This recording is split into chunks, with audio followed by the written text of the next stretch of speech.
وحده لا شريك له وأشهد أن محمدا عبده ورسوله وحبيبه وخاتم النبيين والمبعوث رحمة للعالمين. اللهم صل على حبيبنا وشفينا مولانا أبي القاسم المصطفى محمد. اللهم صل على محمد وآل محمد. اللهم صل على محمد وعلى محمد اللهم اللهم صل على محمد وعلى آله وصحبه الميامين المنتجبين. Masyiral muslimin rahimakumullah, kita bersyukur Allah berkenan memberikan kepada kita usia yang panjang, kesehatan lahir dan batin untuk kembali mempelajari, mentadaburi ayat-ayat Allah di dalam surat Thaha, surat yang ke-20. Dan malam ini kita akan masuk pada ayat yang ke-96 sampai 100. 96 sampai 100. Bersama kita sudah ada Ustadz kita, Ustadz Safri Saleh dari Singapura. Kita minta kepada beliau dengan segala hormat untuk memandu kita, membimbing kita, membacakan kepada kita surat Thaha, surat yang ke-20, ayat 96 sampai 100. Dan bagi jemaah sekalian yang ingin membaca kitab sucinya sendiri, silakan buka mushafnya, surat Thaha, surat yang ke-20. Dan kepada Ustadz kita, Ustadz Safri Saleh, kita persilakan dengan segala hormat. Fadhil Ustadz. Alhamdulillah. Assalamualaikum warahmatullahi wabarakatuh. Waalaikumsalam warahmatullahi wabarakatuh. أعوذ بالله من الشيطان الرجيم. بسم الله الرحمن الرحيم. أعوذ بالله من الشيطان الرجيم. بسم الله الرحمن الرحيم. قال بصرت بما لم يبصروا به. قال بصرت بما لم يبصروا به. فقبضت قبضة من أتي الرسول فنبذتها.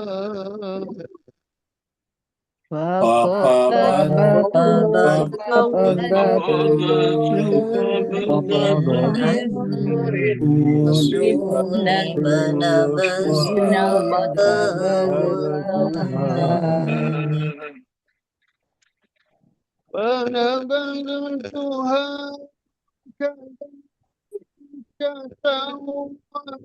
كتوبتني نفسي.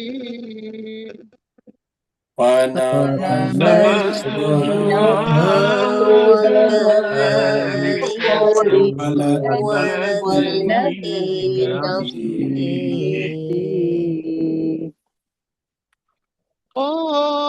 فاذهب فإن لك في الحياة أن تقول لا مساس.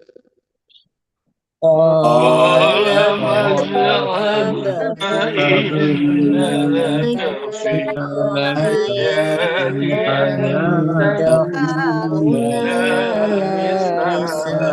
مساس. وإن لك موعدا لن تخلفه. وإن لك موعدا لن تخلفه. وانظر إليك الذي ظلت عليه عاكفا. فانظر إلى الذي الذي عليها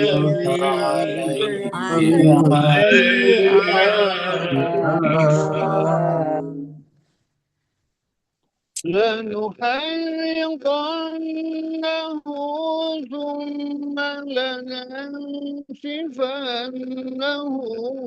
في اليم نسفا ثم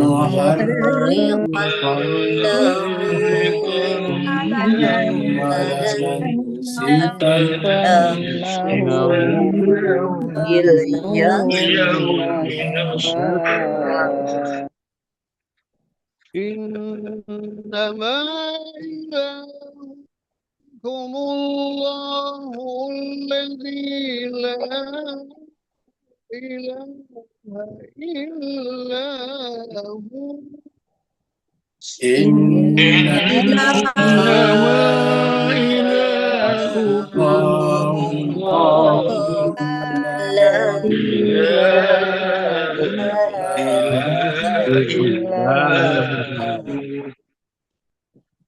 وسع كل شيء علما وسع كل شيء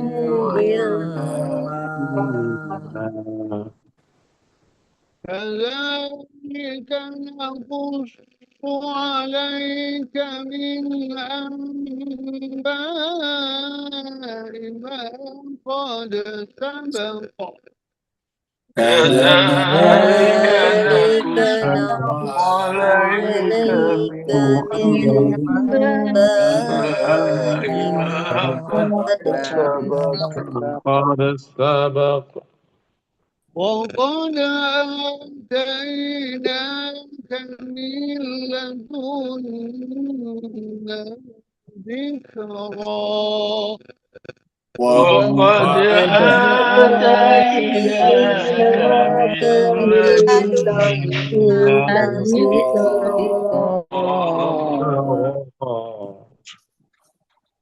من أعرض عنه فإنه يحمل يوم القيامة وزرا من أعرض عنه فإنه يحمل يوم القيامة وزرا صدق الله العلي العظيم صدق الله العلي العظيم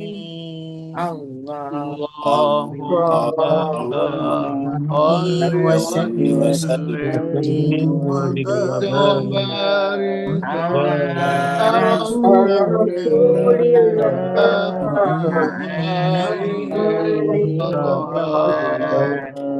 على رسول الله وآله اللهم صل على محمد اللهم صل على محمد اللهم صل على محمد.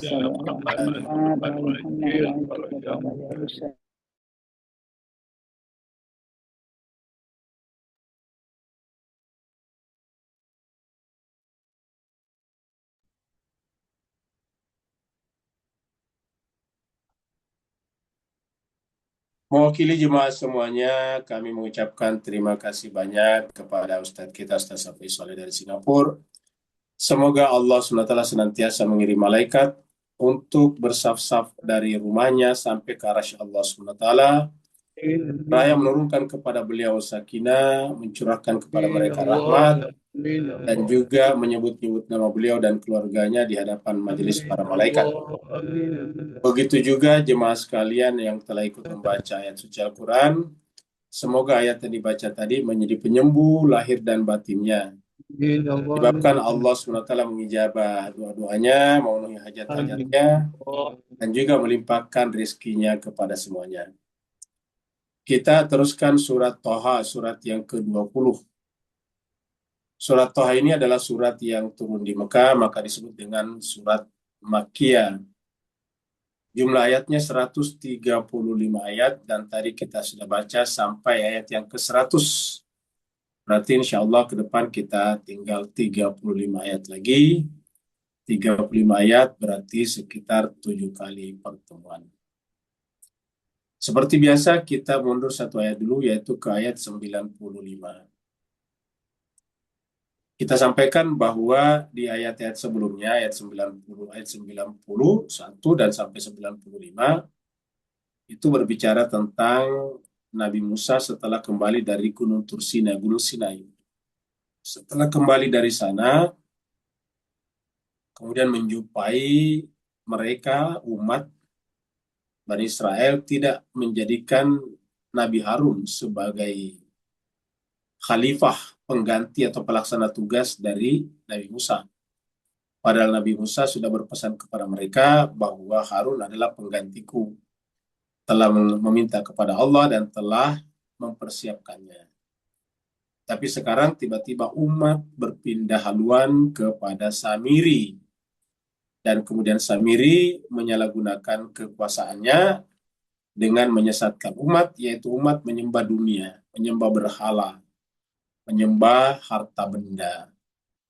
Sehingga kemudian Musa marah, dan ini adalah kemarahan yang dicintai Allah. Maka kemudian yang pertama diinterogasi oleh Nabi Musa adalah saudaranya, yaitu Harun. Setelah itu kemudian Samiri. Pertemuan terakhir kita ketika Nabi Musa bertanya kepada Samiri.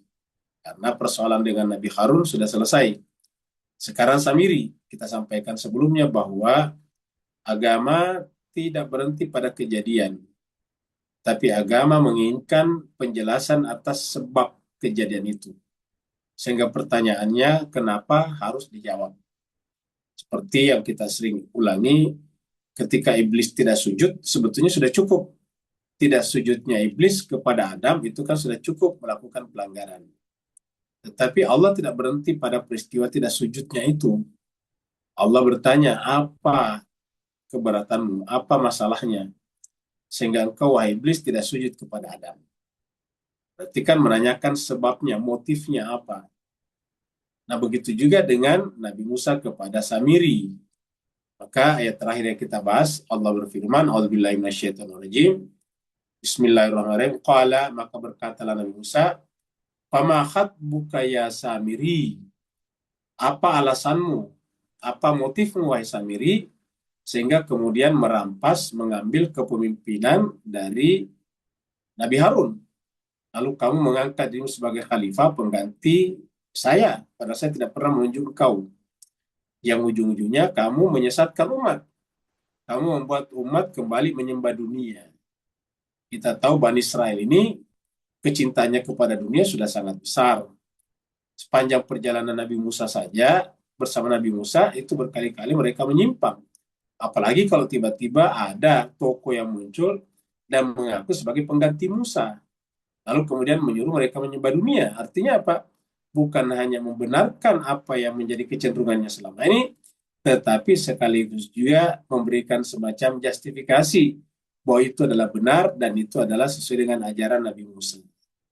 Maka kita lihat apa jawaban Samiri di sini. Jadi Samiri akhirnya mengakui bahwa itu adalah ide pribadi saya. Istilahnya nanti di situ adalah sawalat nafsi. Jadi itu adalah bisikan hawa nafsu saya. Kejadian itu adalah inisiatif dari saya. Jadi benar-benar murni dari dirinya, tetapi umat, masyarakat, Bani Israel tidak melihat itu sebagai kepentingan pribadi Samiri. Kenapa? Karena Samiri membungkusnya dengan jubah agama. Menyebut nama Nabi Musa. Ingat sebelumnya, inilah Tuhan kalian dan Tuhan Musa. Cuma Nabi Musa lupa. Nah, kata-kata itu kita masih ingat. Jadi sebelum Nabi Musa pulang, mereka menyembah anak sapi karena Samiri mengatakan, inilah Tuhan kalian dan Tuhannya Musa. Ilahukum wa ilahu Musa. Panasia. Tetapi Nabi Musa lupa. Jadi supaya kelihatan benar, walaupun berbeda dengan Nabi Musa, ya Mereka memberikan justifikasi, menjustify bahwa ya Musa tidak menyembah sapi karena dia lupa. Jadi Nabi Musa itu lupa. Maka cara untuk meruntuhkan otoritas kenabian, memberikan berbagai macam sifat-sifat lupa, sifat-sifat kurang. Nabi misalnya lupa, Nabi misalnya biasa macam-macam. Jadi oleh sebab itu ini terjadi di berbagai kenabian. Termasuk pada Nabi Muhammad kita, ada yang mengatakan Nabi Muhammad itu biasa lupa. Suatu saat Nabi sholat, lupa rakaat sholatnya. Ini kan sebetulnya mencederai kenabian. Ya. Nabi kemudian salah, ditegur oleh Tuhan. Nah, ini kan menyebutkan bahwa Nabi Muhammad itu adalah bukan manusia sempurna, pernah salah, bertentangan dengan ajaran yang kita pegang dengan istilah maksum. Yang kedua juga adalah menuduh Tuhan memilih manusia yang salah, yaitu suka lupa. Nah, jadi inilah yang dilakukan oleh Samiri. Nah, maka apa jawaban Samiri? Dia katakan di sini, Samiri adalah, ya itu adalah pemikiran pribadi saya, persepsi dia sendiri. Bagaimana caranya orang mengambilnya, mengikutinya? Dia mengambil jejak. Ingat kata jejak. Dari nanti bahasa Arabnya athar. Athar itu adalah jejak. Kalau bahasa yang populer itu sunnah. Sunnah Nabi. Makanya orang-orang yang ingin menyimpan dari ajaran agama selalu menyebutkan, mendahulukan sunnah Nabi daripada kitab suci Al-Quran. Kenapa? Karena kalau kitab suci Al-Quran atau kitab suci gampang dicek, gampang dicek and recheck, gampang diperiksa benar atau tidaknya. Jadi kalau kita mengatakan dari hadis, wah banyak sekali, ratusan ribu hadis, ratusan ribu itu adalah sunnah. Ingat, sunnah itu bersumber dari hadis. Lalu kemudian masyarakat awam tidak tahu mana sahih, mana tidak sahih. Ya.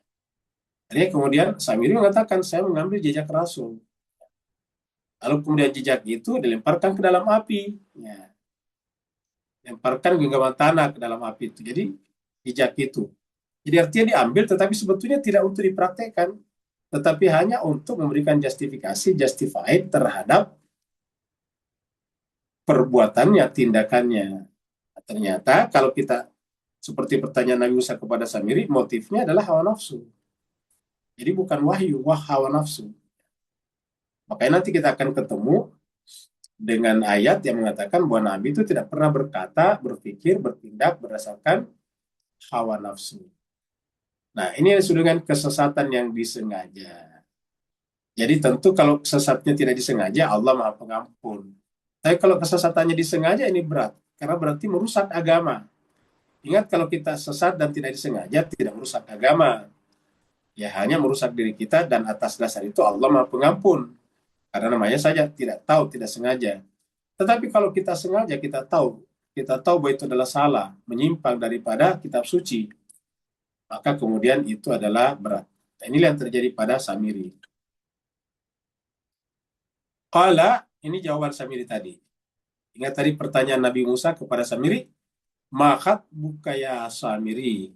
Apa pendapatmu? Apa motifmu, wahai Samiri, melakukan perbuatan itu? Qala, Samiri menjawab. Jadi ini qalanya Samiri menjawab.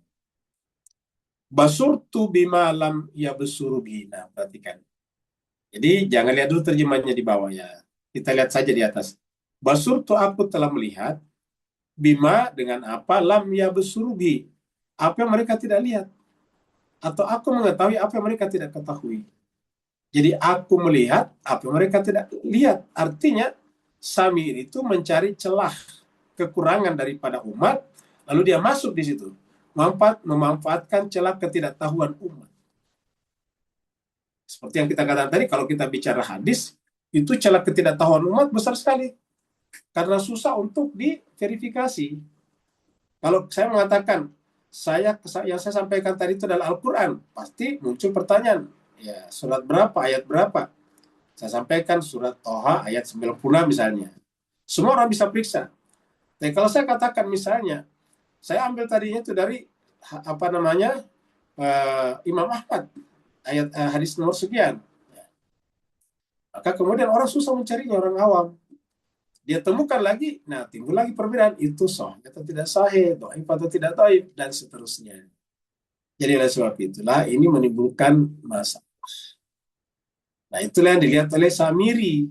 Jadi Samir itu memanfaatkan celah ketidaktahuan umat yang dia gunakan pintu masuk untuk merusak umat dari dalam.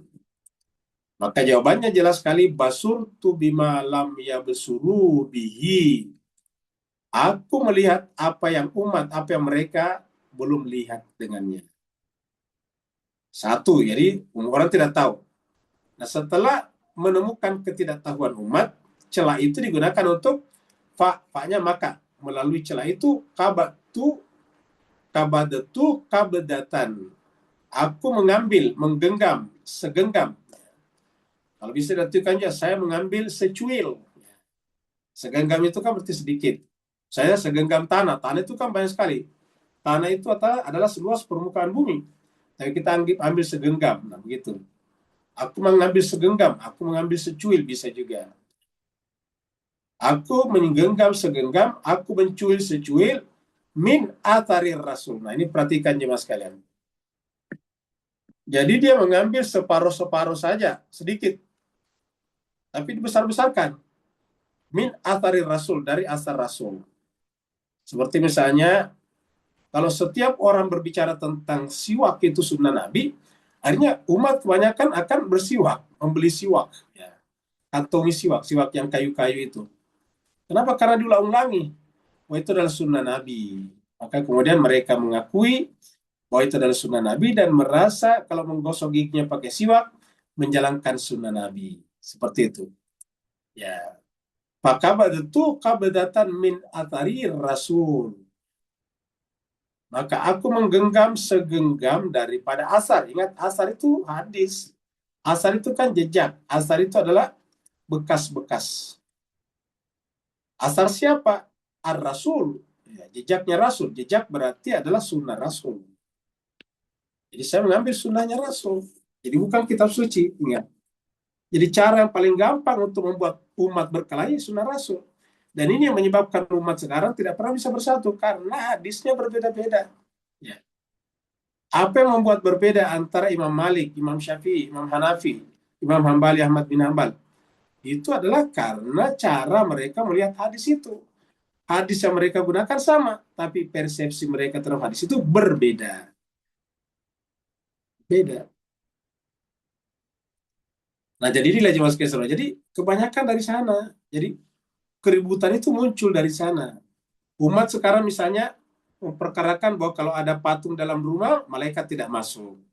Padahal di dalam Al-Quran disebutkan bahwa Nabi Sulaiman itu membangun kotanya dengan patung-patung. Kalau ada anjing, maka kemudian malaikat tidak mau masuk. Padahal Al-Quran menceritakan bahwa Allah menjaga Ashabul Kahfi yang merupakan manusia suci yang diabadikan kemujizatannya dalam Al-Quran disertai dengan anjing. Jadi seperti ini jemaah sekalian. Jadi banyak sekali yang muncul yang berbeda dengan ini.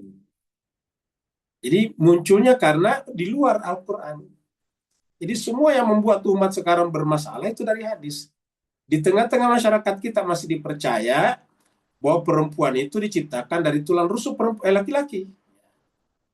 Padahal itu tak satu pun ayat Al-Quran menyebut itu. Carikan ayat dalam Al-Quran yang menyebut bahwa perempuan itu diciptakan dari tulang rusuk, itu tidak ada sama sekali. Tetapi beredar di masyarakat kita bahwa perempuan itu diciptakan dari tulang rusuk laki-laki. Artinya apa? Artinya aslinya perempuan itu memang dari asalnya bengkok. Jadi tidak fitrah itu perempuan. Jadi perempuan itu tidak fitrah. Berbeda dengan Al-Quran bahwa manusia diciptakan dengan fitrat Allah allati fatarna salaiha. Kenapa? Ya perempuan itu dari lahir sudah bengkok. Maka ditugaskan kepada laki-laki untuk meluruskannya, tapi dengan cara pelan-pelan. Saya jangan sampai patah. Kan begitu ceritanya. Ya. Jadi dari situ kita lihat bahwa fitrahnya perempuan itu bengkok, bukan fitrah, bukan suci. Kan berbeda dengan konsep Al-Quran. Tapi itu diulang-ulangi terus-menerus. Perempuan itu dari tulang rusuknya laki-laki. Ya. Dan banyak lagi contoh-contoh dalam Al-Quran. Dari mana itu munculnya? Dari hadis. Adakah kitab suci yang sejalan itu? Ada. Dalam tanda petik kitab suci ya. Pasti sudah terjadi perubahan. Yaitu kitab perjanjian baru, perjanjian lama, kitab Injil perjanjian lama. Old Testament, yaitu kitab Kejadian. Kitab Kejadian itu mengatakan bahwa perempuan itu diciptakan dari tulang rusuk Adam. Ya. Ketika Nabi Adam kesepian dan disuruh tidur. Pada saat dia tertidur, dicabut tulang rusuknya satu, diciptakanlah Hawa di sampingnya. Nah, seperti itu kalau versi Injil Perjanjian Lama. Jadi Injil Perjanjian Lama atau Kitab Perjanjian Lama seperti itu. Nah, tiba-tiba masuk dalam Islam dan menguasai pikiran umat Islam. Ya. Oleh sebab itulah jemaah sekalian berbahagia, ini harusnya kita cek dalam Al-Quran. Ternyata itu tidak ada. Tidak ada di dalam Al-Quran. Dan banyak lagi contoh-contoh yang lain. Jadi jemaah sekalian berbahagia, kejadian-kejadian seperti banyak lah. Dalam hal ibadah juga begitu. Dalam hal ibadah misalnya. Ya. Di dalam kebanyakan di dalam kehidupan sehari-hari itu berbuka puasa ditutup pada saat apa? Puasa ditutup pada saat azan. Padahal tidak ada dalam Al-Quran mengatakan puasa ditutup azan. Kalau ditutup azan ya harusnya azan asar aja tutup puasanya. Ya, yang ada itu adalah atimus yama ilal lain, sempurnakanlah puasa sampai malam. Itu tertulis dengan sangat jelas terang benderang di dalam surat Al-Baqarah ayat 187. Ya. Inilah jemaah sekalian, inilah Samiri sekarang. Inilah Samiri. Jadi Samiri mengatakan basurtu bima lam yabsuru bihi faqabadatu qabadatan bin asarir rasul. Maka aku pun mengambil segenggam daripada asar rasul. Nah, dengan inilah Samiri bisa menipu umat. Jadi jemaah sekalian adanya oknum-oknum tertentu yang berjubah agama lalu melakukan penipuan terhadap umat itu adalah karena seperti Samiri, bermental seperti Samiri. Apa mentalnya Samiri? Mental duniawi. Makanya tadi emas dikumpulkanlah emas dari umat. Umat dipaksa mengumpulkan, mencopot semua harta bendanya diberikan kepada Samiri. Seperti itu. Nah, inilah jemaah sekalian terjadi setiap saat. Karena kita ceritakan di sini bahwa penggandaan uang dulu oleh Kanjeng Dimas juga menggunakan jubah agama. Ya, menghadirkan orang-orang tua di sebelah kanan dan kirinya, 7 orang kanan, 7 orang kiri, pakai hitam-hitam, pakai jubah, pakai serban, jenggotnya putih dipelihara, sehingga memberikan kesan dia itu adalah lebih mulia daripada ulama-ulama. Seakan-akan ini ulama, padahal ini orang-orang yang didandani. Dan banyak lagi jemaah sekalian berbahagia.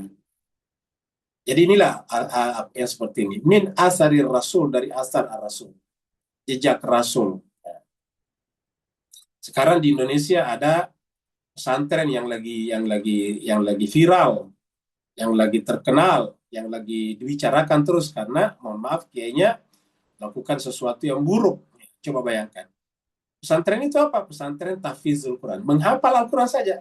Makanya berkali-kali kita katakan di sini Al-Quran pun jangan hanya dihafal saja, tapi tadabur. Al-Quran mengatakan afala yatadabbarun Al-Quran. Kenapa mereka tidak mentadaburi Al-Quran? Ya. Tidak ada kata-kata afala yahfazun Al-Quran. Coba cari dalam Al-Quran. Afala yahfazun Al-Quran. Lalu kenapa orang berlomba-lomba menghafal Al-Quran dan tidak mentadaburinya?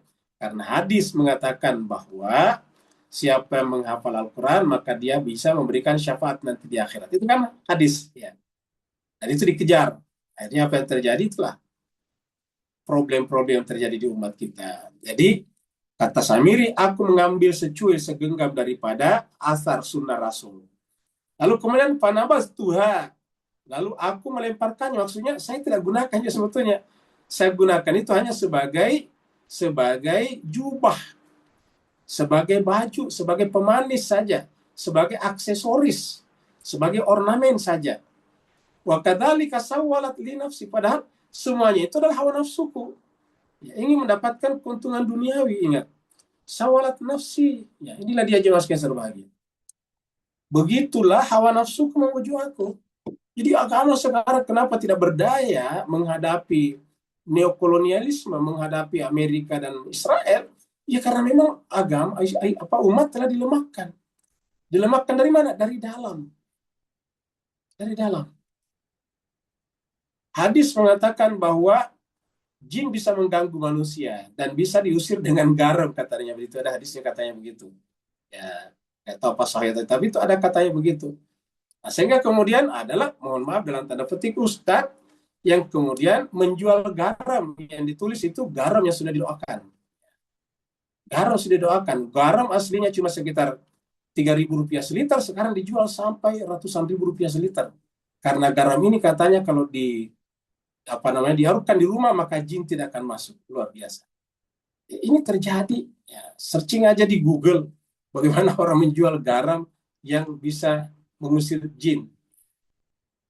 Inilah jelas sebagai perbuatan Samiri. Artinya apa? Dia ingin menguras kekayaan umat. Dia ingin menguras harta benda umat.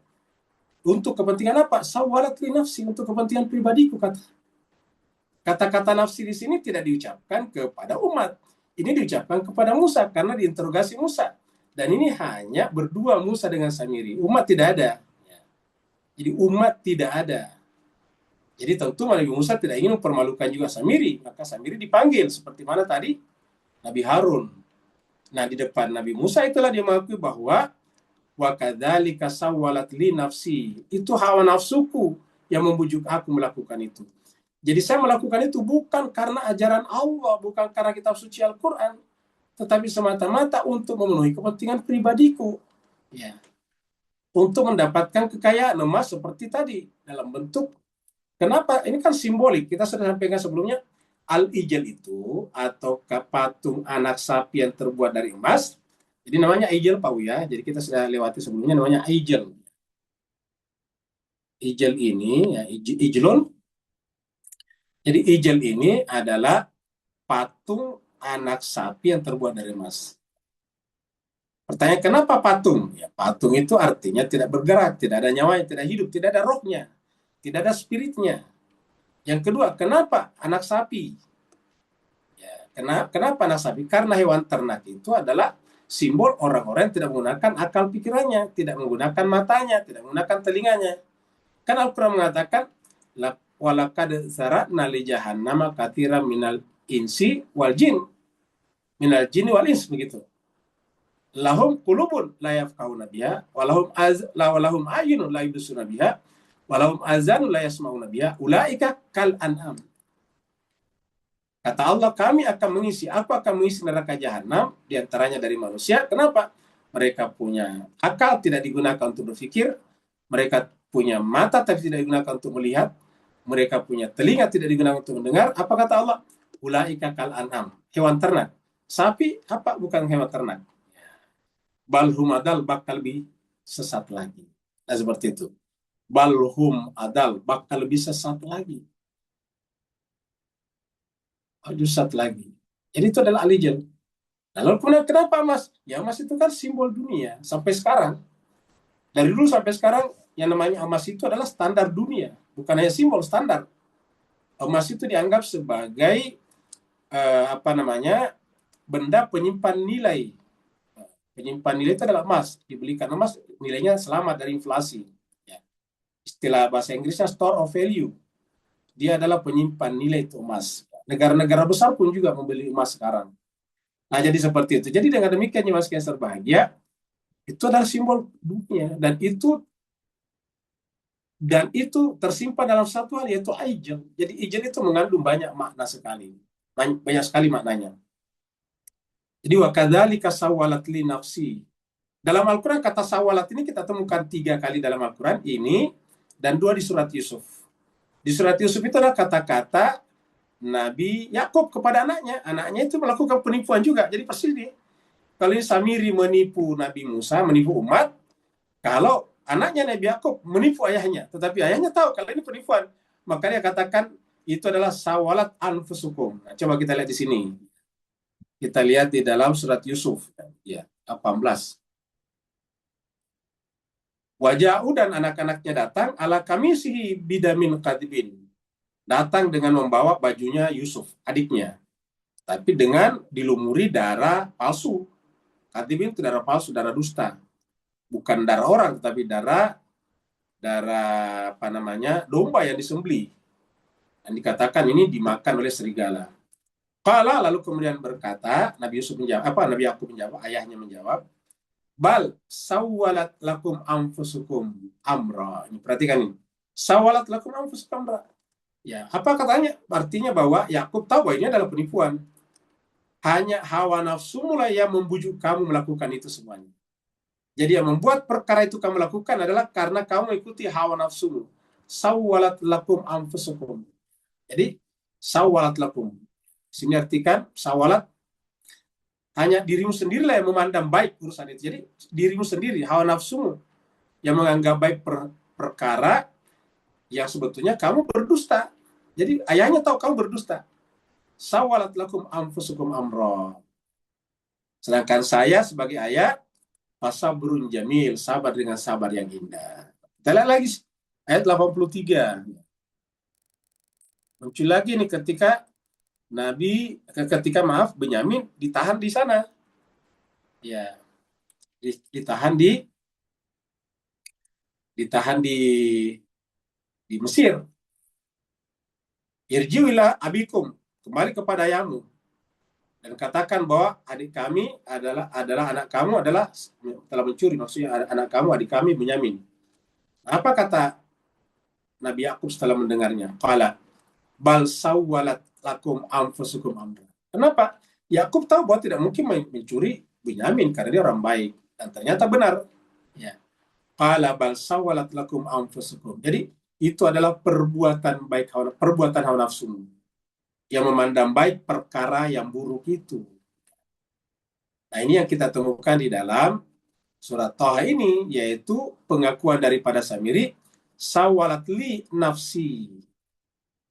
Sawalat li nafsi. Dirikulah atau hawa nafsu pula yang membujuk aku untuk melakukan perbuatan tipu daya itu, bukan agama. Jadi cuma sekian bahagia, gampang sekali sebetulnya itu supaya kita tidak tertipu dengan orang-orang menggunakan baju agama. Lihat aja Quran, ada nggak di Quran seperti itu? Kalau tidak ada, berarti itu adalah dibuat-buat namanya. Sekarang kita lihat sini surat Al-Furqan, surat 25 ayat 124. Allah berfirman, ini surat Al-Furqan. Ini ada kata kabadan juga. Summa kabadnahu ilaina kabadan yasira. Jadi ini juga adalah pernyataan Allah. Sebetulnya yang boleh mengambil itu cuma Allah. Samiri tidak berhak menggunakan kata kabadna.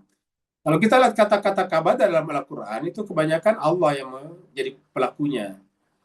Seperti di sini, summa kemudian kabadnahu, kami menggenggam atau menarik ilaina kepada kami, kabadan, dengan tarikan yasira yang gampang atau perlahan-lahan. Kenapa diartikan perlahan-lahan di sini? Karena ini bicara tentang bayangan. Jadi bayangan itu bergerak-gerak, bendanya tidak bergerak, tetap di situ, tapi bayangannya bergerak-gerak. Ya. Kenapa?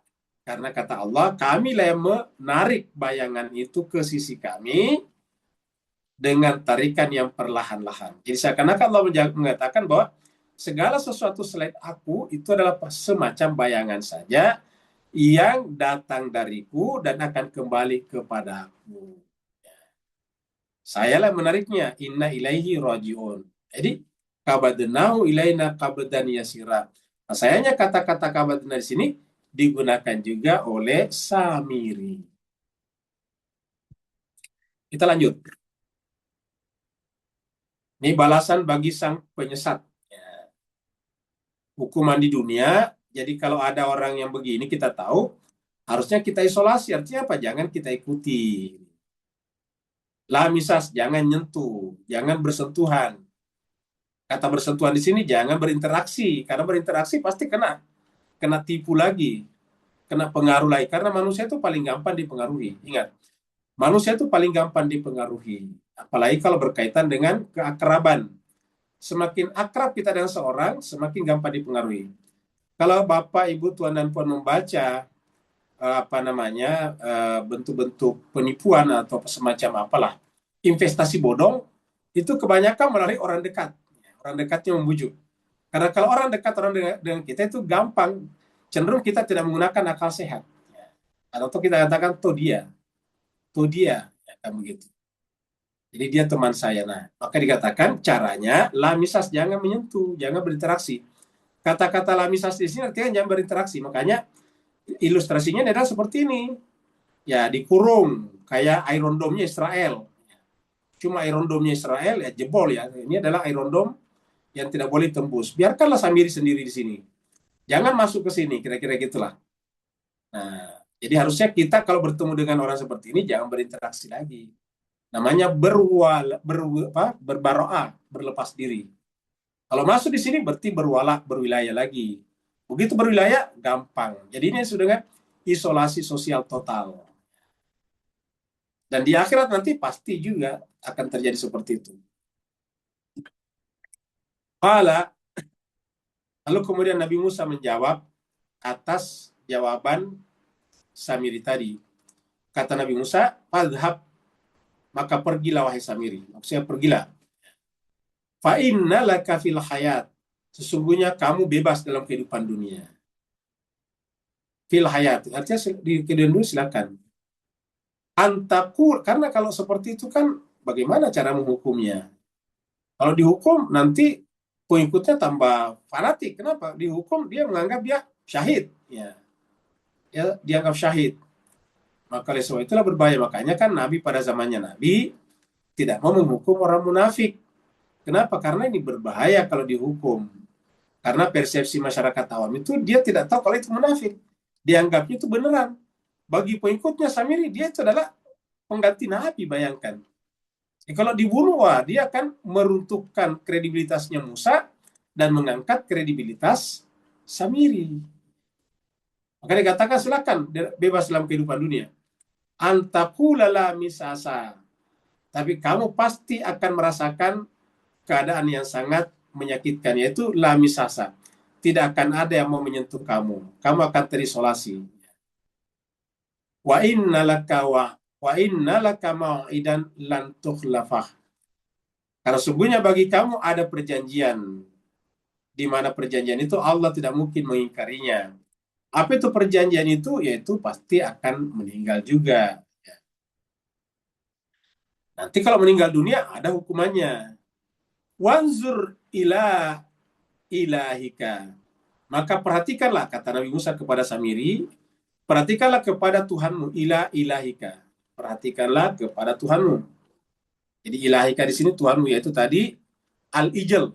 Yang dimaksud Tuhannya di sini adalah al-ijal. Ini adalah al-ijal tadi. Al-ijal ya. Ini adalah ijal. Perhatikanlah kepada ijal itu. Alladzi zalta alaihi akifah. Yang kamu terus-menerus menyembahnya. Tidak pernah mau tidak menyembahnya. Zalta alaihi akifan. Ini kata akifan muncul lagi, kita sudah bahas sebelumnya. Apa kata Nabi Musa? La nuharriqanna, kami akan membakarnya. Nah, perhatikan ya Mas kalian. Kenapa Nabi Musa membakarnya? Tuhan yang asli, Allah, zatnya tunggal. Ingat, zatnya Allah itu tunggal, ahad. Jadi huwallahu ahad itu maksudnya zatnya ahad, tunggal, tidak ada duanya. Jadi sebagai Tuhan, dia adalah wahid. Jadi ada wahid isnain. Ilahukum ilahun wahid. Ya, tetapi zatnya dia adalah tunggal. Dan itu adalah Allah, bukan ilah. Nah sekarang, karena zatnya tunggal, maka dia tidak tersusun. Karena kalau tersusun, ya tidak tunggal, tidak kalau dia merakab berarti tidak tunggal. Jadi zatnya itu harus satu, tunggal, wahid, ahad. Lalu hari karena kami akan membakarnya, artinya apa? Kamu akan tahu bahwa itu terstruktur, tersusun. Yang namanya terbakar itu adalah runtuh susunan molekulnya. Jadi namanya terbakar itu strukturnya runtuh. Karena itu kenapa bisa misalnya kayu utuh. Ya karena ada strukturnya namanya tersusun dari berbagai macam molekul-molekul, atom-atom dan sebagainya. Nah, setelah dibakar dia runtuh susunannya. Jadi yang namanya benda-benda itu tersusun dari berbagai macam molekul dan atom. Ya. ada macam banyaknya tersusun. Bagi yang biasa belajar ilmu kimia dan fisika pasti gampang memahami yang namanya benda-benda itu tersusun. Benda-benda itu tersusun dari molekul-molekul atau atom-atom. Nah, begitu dia dibakar, runtuh itu susunan-susunan, makanya dia jadi debu, menjadi kecil. Karena dia runtuh, walaupun belum seluruhnya. Tetapi dia runtuh. Nah, menunjukkan bahwa yang namanya al-ijl tadi ini adalah tersusun. Berbentuk sapi, tetapi dia tersusun. Begitu nanti dibakar, dia menjadi mengecil. Itu nanti satu anak sapi kalau dibakar mungkin kalau emasnya hancur, mungkin tinggal segenggam begini aja emasnya. Tinggal segenggam, tinggal setangan. Ya, kalau seandainya sudah dihancurkan, itu tinggal setangan. Karena apa? Karena runtuh, strukturnya sudah runtuh. Nah, menunjukkan bahwa dia bukan Tuhan. Dia berstruktur. Sedangkan Tuhan itu tidak terstruktur.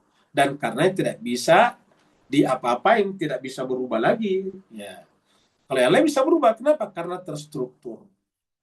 Kalau jemaah sekalian menyaksikan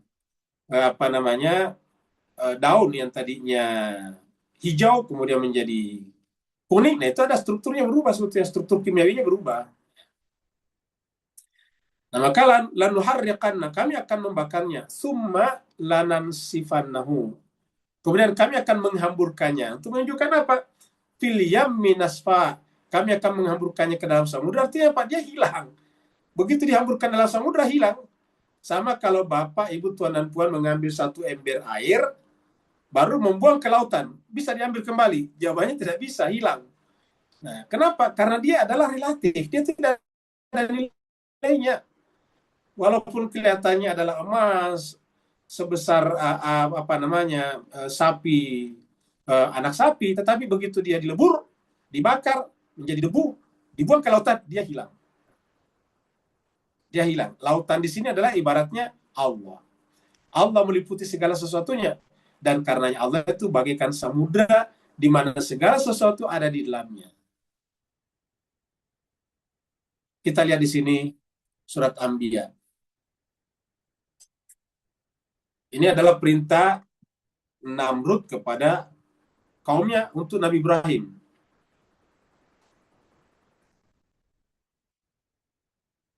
Kata mereka, kata Namrud ya, kepada umatnya, kaumnya, bangsa Babilonia, setelah Nabi Ibrahim ditangkap, mereka katakan, hariku, bakar dia Nabi Ibrahim, punya Nabi Ibrahim.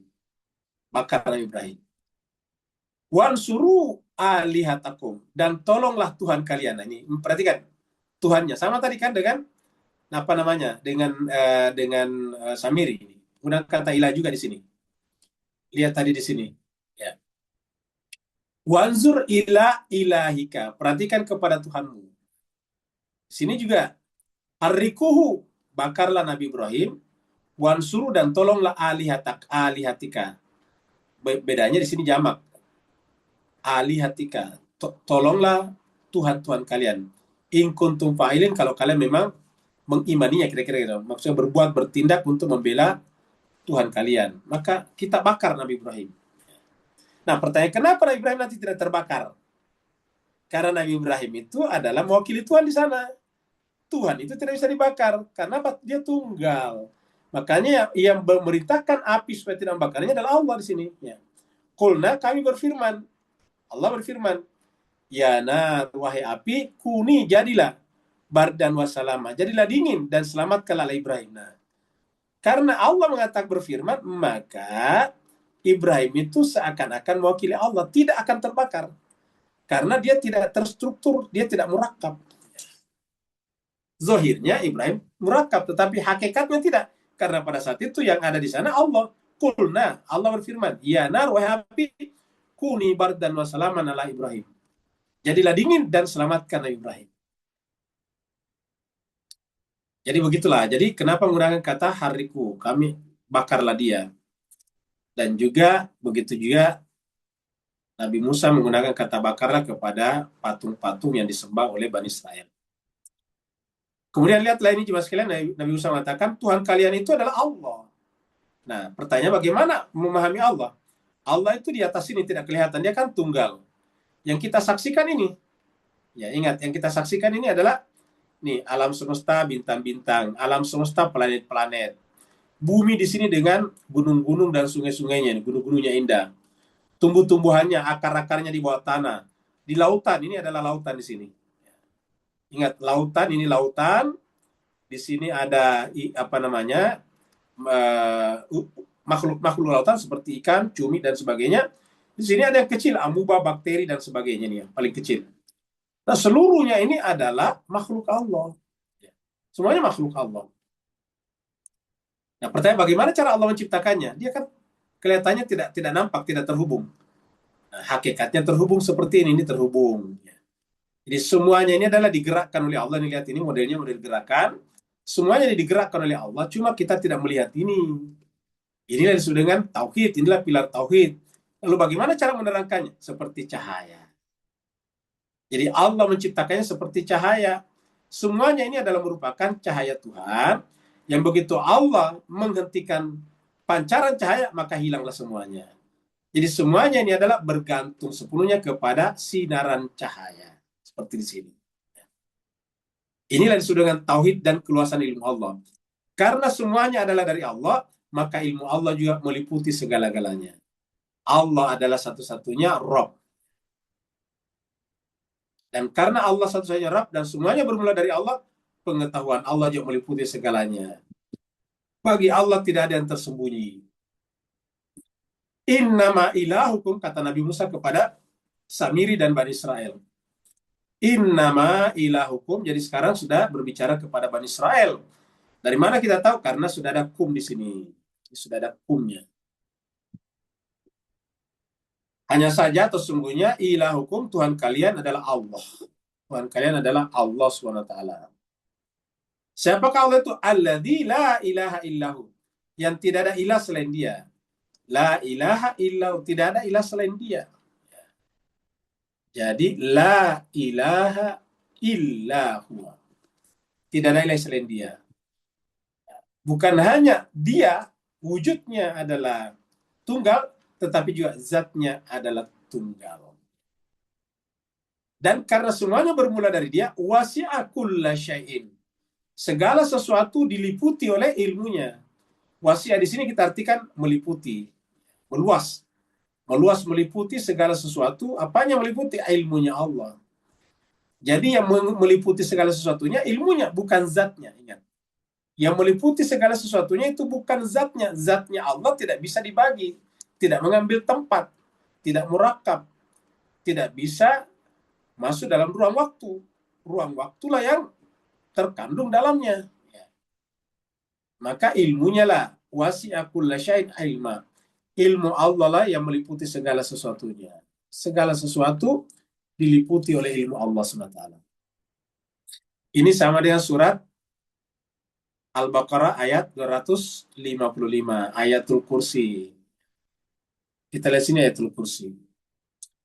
Allahu la ilaha illa huwal hayyul qayyum, la ta'khuzuhu sinatun wa la naum. Allah itu tidak ada ilah selain dia, dia hidup, dia beraktivitas, dia mengatur terus makhluknya. La ta'khuzuhu sinatun, dia tidak terkena sina kantuk dan juga tidak terkena tidur. Tidak capek dan tidak mengantuk. Lahu ma fis samawati wa fil ard, dan seterusnya ke bawah sampai ada kata-kata wasi'a kursiyuhu.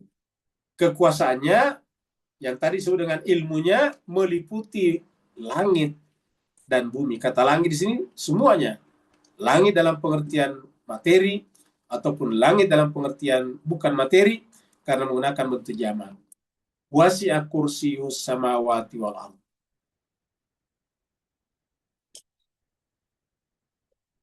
Kemudian 99.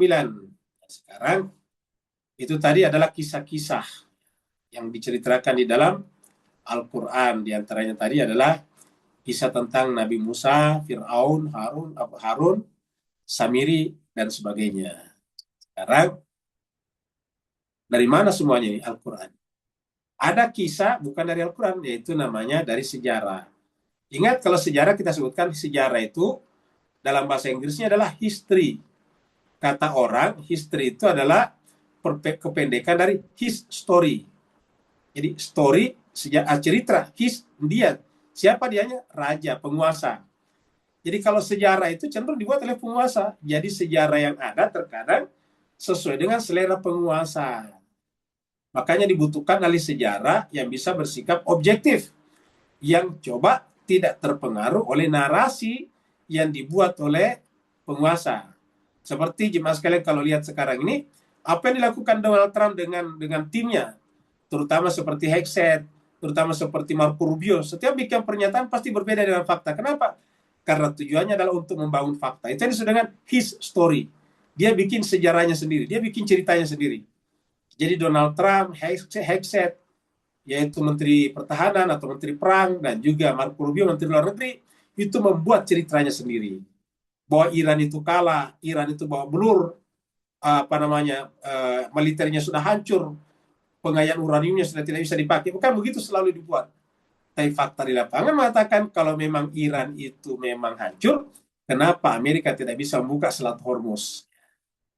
Dan data-data intelijen menunjukkan bahwa masih 75% rudalnya Iran masih utuh, drone-nya masih utuh. 75%. Itu adalah penelitian intelijen dari luar. Nah, jadi artinya apa? Sejarah dibuat oleh mereka. Nah, makanya di dalam Al-Quran dibuat sejarah juga. Tapi dari mana siapa yang buatnya? Allah. Jadi situ bedanya. Jadi sejarah yang kita baca di Quran dengan di luar itu adalah pada kemurniannya. Kalau sejarah di luar dibuat oleh penguasa, pemenang. Jadi ingat, pemenang. Dan pemenang itu tidak selamanya benar. Bisa saja pemenang itu adalah orang yang melakukan pembunuhan, kudeta, membinasakan, dan sebagainya. Seperti kalau sekarang, cerita tentang Palestina, itu didominasi oleh cerita yang dibuat Israel dan Amerika dan sekutunya di Barat. Bahwa Hamas itu adalah teroris, kan begitu dibuat. Itulah history. Itulah his story, ceritanya dia. Dan nanti akan menjadi sejarah 100-200 tahun kemudian. Nah, maka oleh sebab itulah Al-Quran berbicara. Nah, maka kisah-kisah yang kita angkat ini dari Al-Quran, yaitu cerita yang diangkat oleh Allah, tidak melalui para penguasa atau penulis sejarah yang dibayar oleh penguasa. Makanya disinilah pentingnya Al-Quran. Kenapa? Karena cerita masa lalu bisa menjadi alat navigasi untuk masa depan. Maka disinilah Al-Quran menjadi peringatan. Maka kita lihat sini, Al-Quran mempunyai dua pilar. Pertama adalah kisah-kisah, yang kedua adalah peringatan-peringatan, yaitu pelajaran-pelajaran yang lain selain daripada kisah-kisah ini. Inilah dua pilar daripada kitab suci. Kadzalika naqussu 'alaika min amba'i ma qad sabaqa. Begitulah kami ceritakan kepada Muhammad. Jadi ingat, kami ceritakan, artinya Allah kami kisahkan. Kenapa menggunakan kata kami? Karena melalui rasulnya. Jadi begitulah kami kisahkan, kami ceritakan kepadamu min amba'i, dari berita-berita, min ma qad sabaka, kaum-kaum umat-umat yang telah berlalu. Sabaka itu telah berlalu. Jadi umat-umat, peradaban-peradaban terdahulu diceritakan di dalam Al-Quran oleh Allah, supaya kita jangan mengikuti cerita yang sudah terdistorsi oleh penguasa. Cerita yang narasinya dibuat oleh pembuat sejarah yang dibayar oleh penguasa. Kalau sekarang ini berita-berita yang dibayar oleh penguasa. Kalau Bapak Ibu baca di Amerika itu kelihatan antara Fox News dengan CNN. Kenapa? Karena Fox News itu adalah Partai Republik, sedangkan CNN itu adalah Demokrat. Jadi CNN itu cenderung menyerang Donald Trump, sedangkan Fox News itu mendukung Donald Trump. Kenapa? Ya memang yang membuat mereka partainya ada pro Partai Republik, ada pro Partai Demokrat. Jadi ada pro-pronya seperti itu. Nah sekarang yang kita pro adalah Allah. Karena Allah itu adalah objektif di atas segala-galanya. Kadzalika naqussu 'alaika min amba'i ma qad sabaka wa qad atainaka, sungguh kami datangkan kepada Muhammad, kaknya Muhammad, min laduna, dari sisi kami. Jadi ingat, dari sisi kami. Jadi cerita ini adalah dari sisi Allah. Zikra, peringatan. Jadi lahirlah peringatan di sini. Jadi Al-Quran itu adalah pelajaran, peringatan, yang diantara isinya adalah sejarah masa lalu, kisah-kisah masa lalu. Kata-kata ini kita temukan beberapa kali dalam Al-Quran. Coba kita lihat di sini. Surat Hud, surat 11 ayat 120. Wakulan dan tiap-tiap nabi dan penguasa yang menghadapinya, nakussu alaika, kami kisahkan kepada Muhammad, kami ceritakan kepadamu. Jadi ini bukan history. Kalau toh hisnya Allah, ya. Kita sebut hisnya itu Allah, Allah story, the story of Allah. Jadi ceritanya Tuhan. Jadi bukan ceritanya penguasa-penguasa. Jadi wakulan tiap-tiap nakussu alaika, kami ceritakan kepada Muhammad min amba'ir rusuli, dari cerita rasul-rasul, manusabbitu bi fuadaka, yang kisah-kisah itu bertugas, berfungsi meneguhkan akal pikiran kalian. Jadi cerita-cerita itu adalah masuk akal. Waja'aka fi hadhil haq, dan datang kepadamu dalam kebenaran Al-Quran ini, datang dalam Al-Quran ini al-haq, kebenaran, wa mau'izatun, dan pelajaran, wa dzikra, dan ini mau'izah pelajaran juga, wa dzikra peringatan, pelajaran juga sebetulnya ini. Kita mau'izah ini kita artinya pelajaran seperti pelajaran yang lain, sekarang wa dzikra peringatan. Pelajaran yang berisi kisi-kisi atau kurikulum. Untuk siapa? Lil mu'minin. Jadi Al-Quran ini berisi apa? Berisi kebenaran. Pengajaran. Ini pengajaran, contohnya pengajaran. Kemudian pelajaran. Jadi ada pengajaran, ada pelajaran. Lalu kemudian lil mu'minin, bagi orang beriman. Di Al-Quran. Jadi Al-Quran menceritakan itu. Makanya juga sekali kalau kita rajin baca Quran, pasti banyak kisah-kisah. Dan kisah-kisah dalam Al-Quran itulah yang tidak pernah mengalami distorsi. Nah, inilah dia bahayanya berpaling kepada Al-Quran. Jadi ujung-ujungnya ayat 100 adalah Allah mengingatkan kita kembali tentang Al-Quran. Kalau berpaling dari ini, bukan menuju ke sini, lari dari Al-Quran. Ini adalah contoh orang lari dari Al-Quran. Kalau orang berpaling dari Al-Quran, maka dia memikul beban dua alam. Ini yang putih alam dunia, ini adalah alam akhirat. Jadi nanti akan memikul bebannya di dunia, ya dalam ayat ini merujuk pada beban dosa yang sangat besar, yang harus ditanggungnya oleh pelakunya, dan di akhirat. Konsekuensi ini bersifat eskatologis, di mana pertanggungjawaban penuh akan diberikan secara nyata pada hari kebangkitan nantinya. Jadi dia akan memikul beban ini. Kapan? Apabila kita berpaling dari Al-Quran. Itulah sebabnya jemaah sekalian, belajar Al-Quran itu luar biasa kalau kita tahu. Seandainya semua orang tahu hakikat akhirat, semua orang akan belajar Al-Quran. Karena ini adalah ilustrasinya. Ya. Perlu saya sampaikan jemaah sekalian berbahagia, bahwa yang membikinkan saya ilustrasi ini adalah artificial intelligence. Saya hanya masukkan ayatnya saja, suruh bikin ilustrasi, dia bikin begini. Artinya apa? Artificial intelligence tahu persis bahwa yang namanya orang berpaling dari Al-Quran pun juga memikul beban seperti ini di dunia dan di akhirat. Karena ini yang saya suruh bikin ini AI, ya. Saya cuma masukkan ayatnya, coba bikinkan ini, dia bikin kayak gini. Nah, jadi jemaah sekalian berbahagia, artinya bahwa kecerdasan yang luar biasa pun menceritakan kepada kita bahwa berpaling daripada Al-Quran adalah ilustrasinya seperti ini. Ilustrasinya seperti ini. Man a'rada anhu, siapa yang berpaling daripadanya dari Al-Quran ini. Jadi hu-nya di sini adalah Al-Quran ini. Siapa yang berpaling daripada Al-Quran, fa'innahu, maka sungguhnya dia yahmilu, memikul. Jemaah sekalian, Bapak Ibu, Tuan dan Puan, itu kan sering sekali kalau masuk Al-Quran sini saya ulang-ulangi. Seakan-akan saya meminta semua orang ikut tadabbur. Sebetulnya enggak. Ini hanya tanggung jawab saja, karena nanti di akhirat kita saling menyalahkan. Kamu sih Ustadz dulu di dunia kok tidak pernah mengingatkan seperti itu. Karena bagi saya jemaah sekalian berbahagia nggak ada beban. Toh kita nanti di akhirat nafsi-nafsi. Kita mau ikut Al-Quran, mau datang, itu nggak ada masalah. Nggak ada masalah sama sekali. Seperti mana kita lakukan di sini, mau 2-3 peserta, kita tetap jalan. Kita tidak terpengaruh dengan peserta. Kalau saya mengulang-ulang itu jemaah sekalian semata-mata karena seperti mana juga Al-Quran mengulang-ulang itu. Al-Quran mengulang-ulangi kata-kata seperti ini dengan bentuk kalimat yang berbeda-beda. Kenapa? Karena ini berat sekali. Nanti orang di akhirat itu akan menyesal luar biasa. Ini jelas Al-Quran mengatakan, man a'rada anhu. Jadi tadi cerita Nabi Musa, cerita Samiri, cerita Harun, itu sebetulnya adalah untuk kita menjadikan Al-Quran sebagai pedoman. Karena kalau kita menjadikan Al-Quran sebagai pedoman, tidak akan tersesat. Tidak akan muncul Samiri-Samiri abad modern di tengah-tengah kita. Tidak muncul orang-orang yang berjubah agama yang kemudian mengambil keuntungan duniawi daripadanya. Dan mengorbankan umat.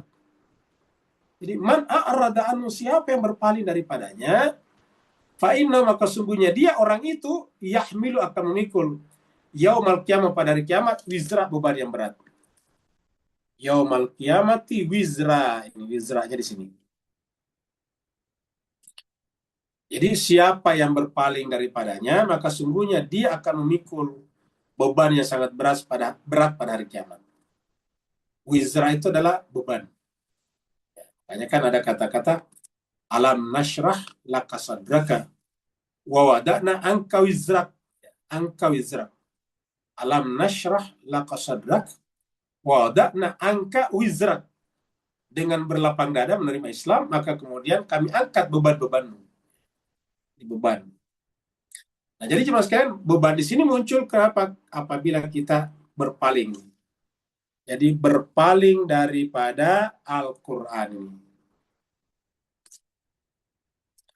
Kita lihat surat Thaha. Nanti di surat Thaha, di surat ini, ayat 124 muncul lagi waman arada. Karena muncul, kita loncat ke sana. Jadi 24 ayat di depan. Karena sekarang ayat 100. Di sana nanti Allah berfirman, waman a'rada an dzikri. Dan siapa saja yang berpaling dari peringatanku, yaitu Al-Quran, fa'inna, maka sungguhnya lahu, baginya, ma'isyatan, kehidupannya di dunia ini. Kata-kata penghidupan di dunia. Kalau di akhirat kan tidak ada penghidupan. Maka dalam penghidupan di sini kan cara kita hidup, pendapatan, dan sebagainya itu. Allah mengatakan, waman a'rada an dzikri, siapa yang berpaling dari peringatanku, fa'inna, maka sungguhnya lahu, baginya di dalam kehidupan dunia ini, ma'isyatan, penghidupannya dangka, akan sempit.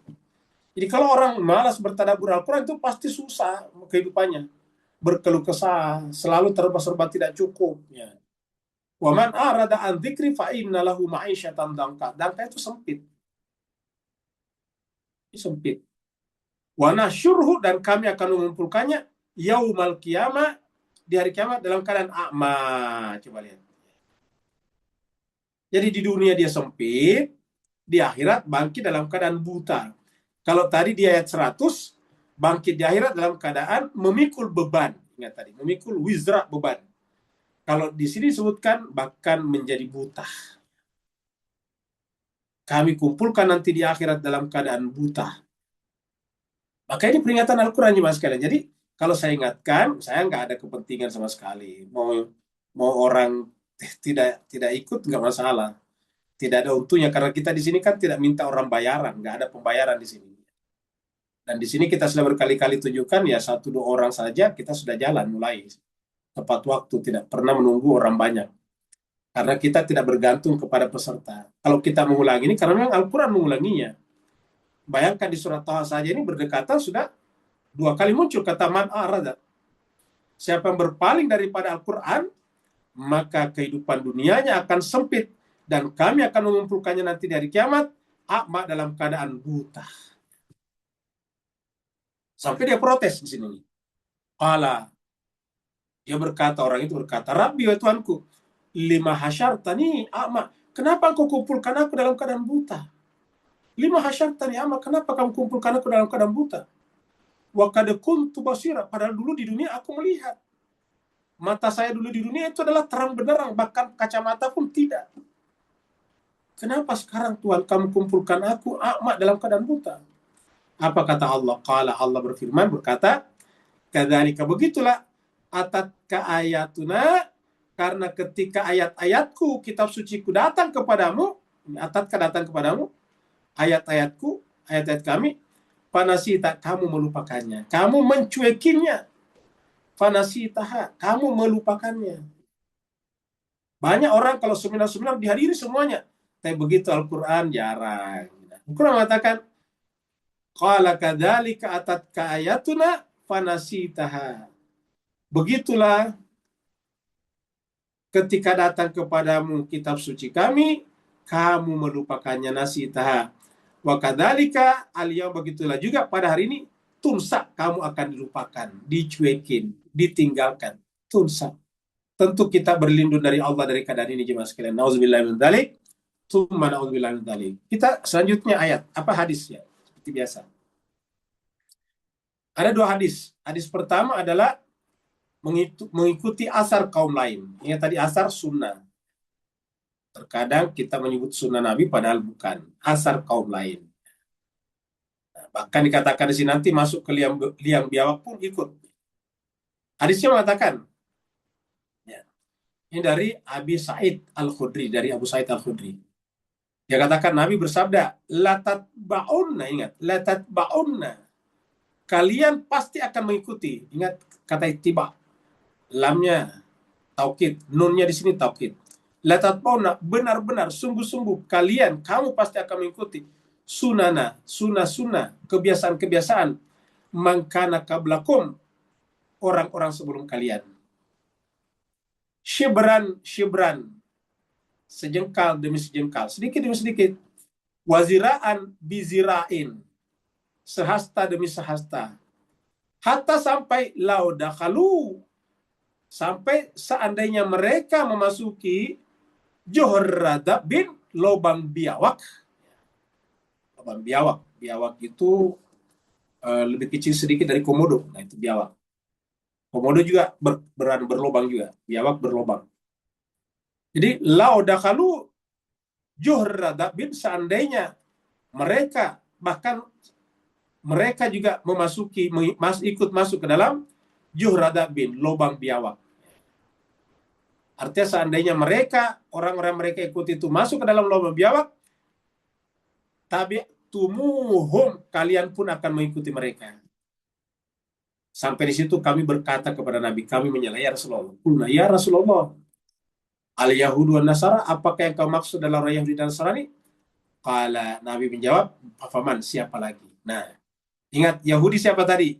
Yaitu umatnya Nabi Musa. Tentu yang dimaksud apa? Munculnya Samiri di sana.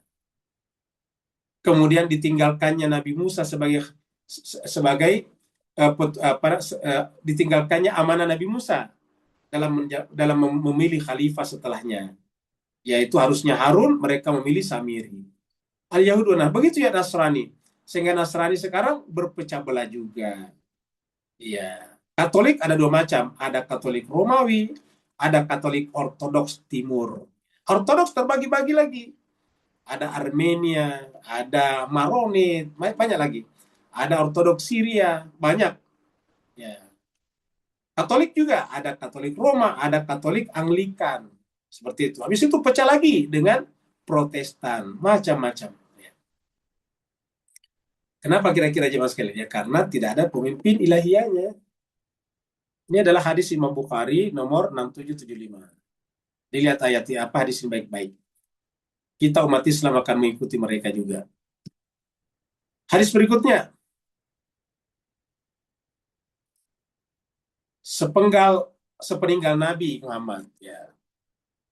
Ini adalah hadis Imam Ahmad, tapi hadisnya sahih. Nomor 22.303, 22303. Ini adalah dari Huzaifah. Dari Abu Wa'il an Huzaifah, dari Huzaifah. Huzaifah ini adalah orang kepercayaan Nabi, orang Yaman. Biasa disebut Al-Huzaifah Al-Yamani. Mohon maaf. Qala berkata, jadi Huzaifah berkata, Qala Rasulullah sallallahu alaihi wasallam, Rasulullah sallallahu alaihi wasallam pernah bersabda. Apa sabdanya? Apa katanya? Layaridanna, ingat, layaridanna alayyal khauda.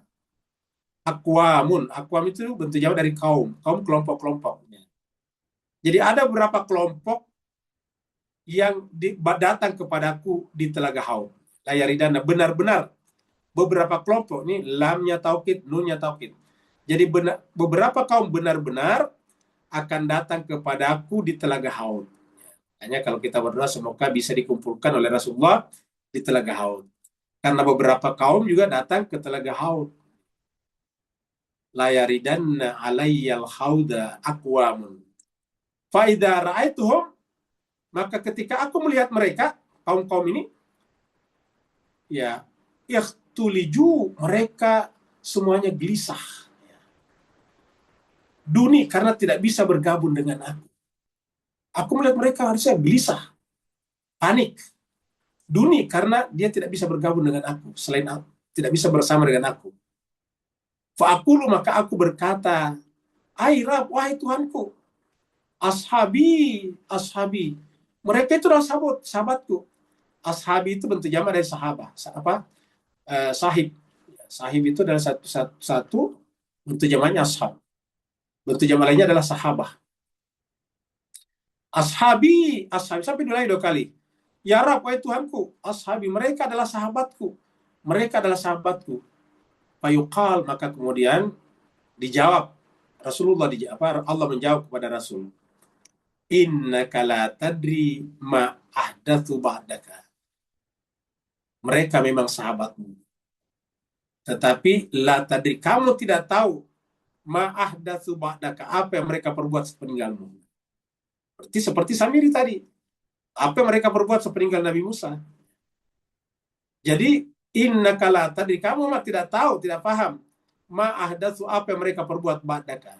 Apakah Nabi tidak tahu? Tentu tahu, tapi untuk kita di sini, bahwa kita tidak tahu apa yang diperbuat oleh orang di sekitar Nabi. Seperti mana apa yang diperbuat oleh orang di sekitar Nabi Musa setelah Nabi Musa pergi.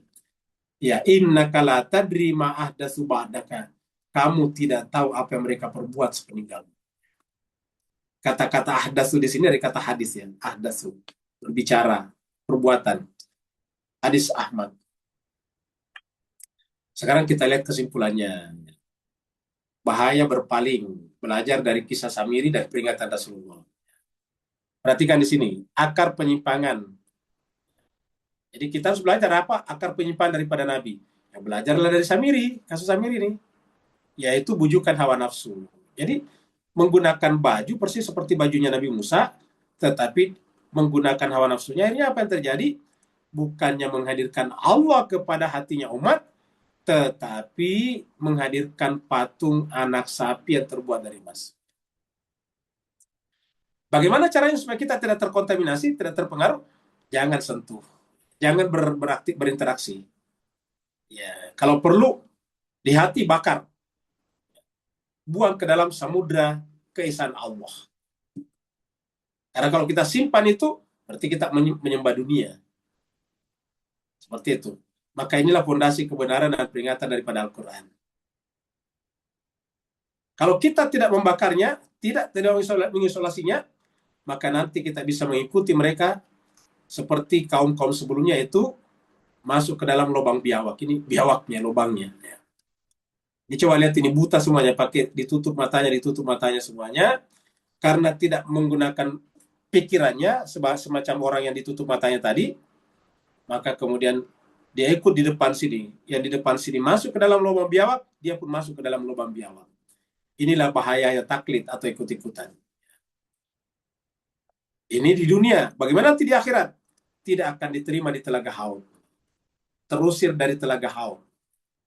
Mereka memang sahabatmu, kata Allah, tetapi kami tidak tahu apa yang mereka perbuat sepeninggalmu. Anatomi penyimpangan dari Samiri hingga tantangan umat. Membedah. Lihat ini. Merasa lebih tahu, ini berbahayanya. Kesesatan berawal dari ilusi pengetahuan yang dikendalikan hawa nafsu. Merasa lebih tahu, kemudian setelah itu mencampur adukan kebenaran, kemudian melakukan justifikasi internal, ya, membenarkan bahwa ini adalah cocok, padahal itu adalah hawa nafsunya, sehingga lahirlah di sini kesyirikan. Disimbolkan dengan patung anak sapi. Kebatilan berakhir pada pengasingan dan kehancuran total. Maka kalau ada terjadi seperti ini, harusnya kita isolasi, kita hancurkan. Kalau tidak, dia akan hidup dalam jiwa-jiwa kita masing-masing. Sungguh, Tuhanmu hanyalah Allah. Tidak ada Tuhan selain dia. La ilaha illahu. Wallahu la ilaha illahu. Allah lah Tuhan. Dan itu adalah pengetahuan yang meliputi segala sesuatu. Apa artinya pengetahuan yang meliputi sesuatu? untuk memahami dia melalui pengetahuan. Ingat, melalui pengetahuan, melalui ilmu pengetahuan. Nah, ini adalah dua jalan. Sejarah masa lalu, cermin navigasi menuju masa depan. Kalau kita gunakan Al-Quran untuk mengambil pelajaran, kita akan ke sini yang berwarna biru, Quran. Sebaliknya kalau kita berpaling dari Al-Quran ini, yang hitam, menjadi beban nanti di akhirat. Jadi, kalau kita mengambil jalan ini berpaling, dan akhirnya di sini. Di akhirat dia akan memikul beban yang berat. Meniru bertahap berujung pada lubang kesesatan. Jadi sedikit demi sedikit ini. Ya. Pernah tradisi kaum terdahulu Yahudi dan Nasrani. Sampai masuk ke yang biawak. Sifat Samiri akan terulang kembali dalam bentuk taklid. Membabi buta tanpa filtrasi. Ingat, tanpa filtrasi wahyu. Jadi tanpa filtrasi wahyu ini. Seperti tadi kita cerita tentang cerita-cerita yang beredar dari masyarakat, kenapa tetap ada? Karena tidak ada filtrasi wahyunya. Sejengkal demi sejengkal, sehasta demi sehasta, sampai mereka masuk lubang biawak pun masuk di sana. Kemudian di akhirat nantinya ini, Rasulullah dengan telaga hautnya di sini. Banyak orang mau datang di sini. Harapannya semua orang datang ke sini, bergabung dengan Rasulullah di sini. Tapi ada orang yang ditolak. Ada orang yang ditolak. Kenapa? Karena engkau tidak tahu apa yang mereka perbuat sepeninggal Nabi. Merasa sebagai umat Nabi tidaklah cukup. Jadi Bapak Ibu yang sama berbahagia, Tuan dan Puan, coba dicatat ini kata-kata ini. Merasa sebagai umat Nabi tidaklah cukup. Atau belumlah cukup. Apabila kita bertindak seperti Samiri yang mencampurkan agama murni dengan inovasi ciptaan sendiri. Ya. Jadi belum cukup apabila kita bertindak seperti Samiri. Mencampurkan agama murni dengan inovasi ciptaan sendiri. Ini adalah kesimpulan.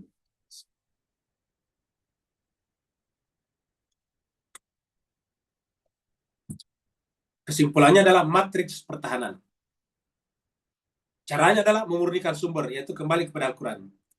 Demi keselamatan abadi di akhirat. Dilihat ini ada ancaman psikologis.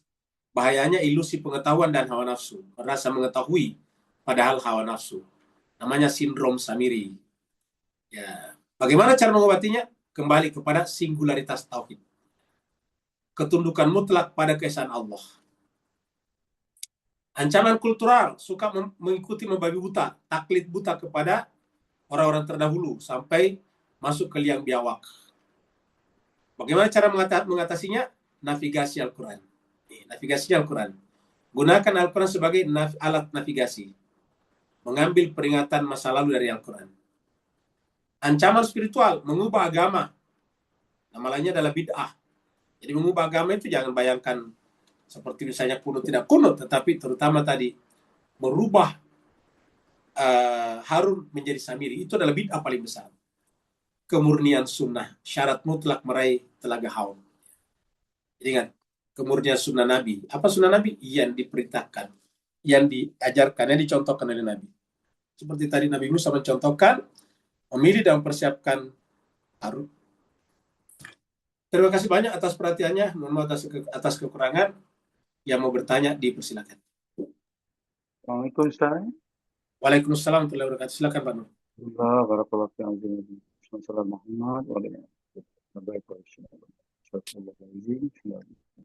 Tak bolehkah digunakan pakai ayat yang mengatakan mereka buat makar dan Allah pun buat makar, dan makar atau plan Allah itulah yang terbaik, dicantumkan kepada hadis Ahmad nombor 22,303, di mana bermati-matian bersungguh-sungguh umat ni telah mengingkari tentang wasiat Nabi. Tapi akhirnya makar Allah berjaya mengembalikan umat Islam untuk menyatu beriman kepada Imam Mahdi alaihissalam. Ya, ini pilihan Allah itu sendirilah yang tak boleh tidak harus diterima pakai. Sebab hadis lain mengatakan siapa tak kenal imam zamannya, mati mereka mati jahiliah. So everyone dalam mazhab apa pun honored atau akhirnya dikembalikan kepada hakikat you cannot go out from apa yang Allah pilih. Beri pencerahan teguh apa barakallahu. Baik, terima kasih banyak Pak Nur. Jadi jemaah sekalian berbahagia, ayat yang dibaca tadi Pak Nur itu terletak di surat Al-Anfal. Surat Taubah ya. Karu wa makarullah wallahu khairul makirin. Mereka membuat makar, tipu daya, tipu muslihat, tapi Allah juga bikin tipu muslihat. Dan tipu muslihat itu, Allah itulah yang paling baik dan benar. Nah, jadi ketika Samiri tadi mengubah agama, nah kita lihat bahwa masih akan ada Nabi setelah Nabi Musa, Nabi Harun setelah Nabi Harun masih ada di belakangnya. Jadi ada yang perbaiki. Begitulah seterusnya. Bagaimana setelah Nabi Muhammad?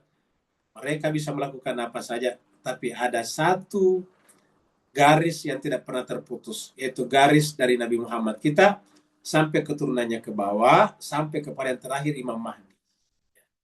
Itu adalah merupakan caranya Allah untuk memelihara agama ini. Dan kita lihat di akhir zaman ini ya seperti itu. Ketika negara-negara, ingat kalau saya bicara negara berarti bukan orangnya, negara seperti negara-negara Teluk, Saudi, Qatar, UAE, atau misalnya Kuwait dan sebagainya, semuanya bersekutu dengan Amerika Serikat. Dan artinya bersekutu dengan Israel. Hanya Iran yang melakukan perlawanan. Ini tidak bisa dipungkiri, faktanya. Dan Iran itu berbeda mazhabnya dengan yang tadi ditolong. Apa mazhabnya yang ada di Iran itu adalah mazhab Ahlul Bait, pengikut keluarga Nabi. Yaitu mengakui bahwa setelah Nabi, ada orang-orang suci yang bertahan sampai sekarang.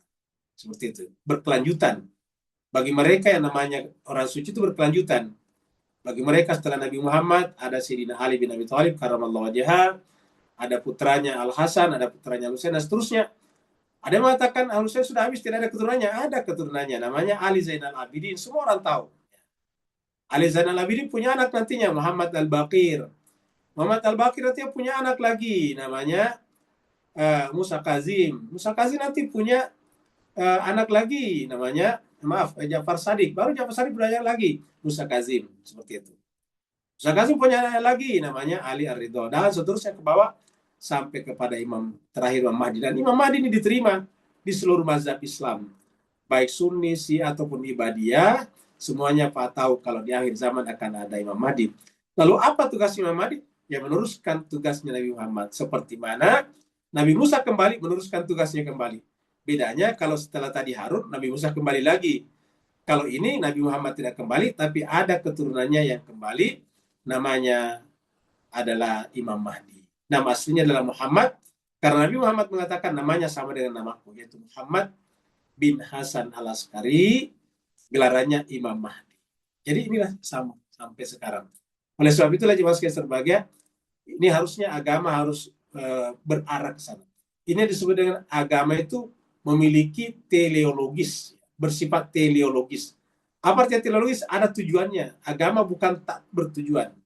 Agama itu punya tujuan akhirnya. Ada lagi yang lain? Di chatroom, Ustaz. Kita ke chatroom dulu.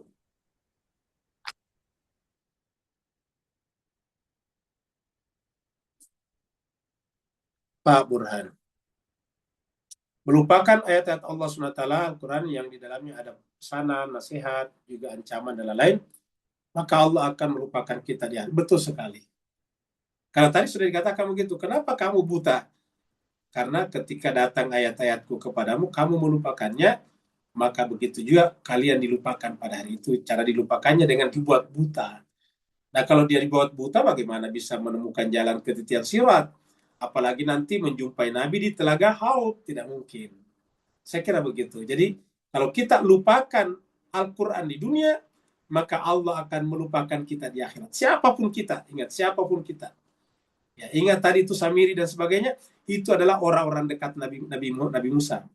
Orang-orang yang ikut Nabi Samiri itu adalah kebanyakan orang yang ikut bersama Nabi Musa dari Mesir.